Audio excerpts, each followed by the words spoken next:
Hello, welcome back to the Measure Square iPhone tutorials. In this video tutorial, we will be showing you how to edit forms in the dashboard on iPhone. This feature allows you to quickly edit the address of existing items such as pricing and add new items from the catalog or from scratch.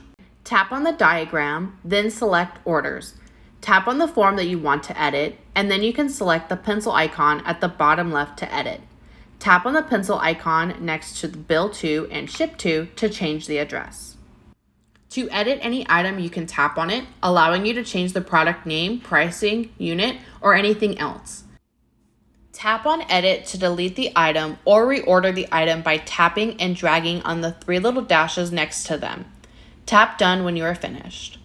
Tap on the plus icon in the top right to add a new item from the catalog or tap Scratch. Thank you for watching, and make sure to subscribe to our channel for future videos and more information for all Measure Square products.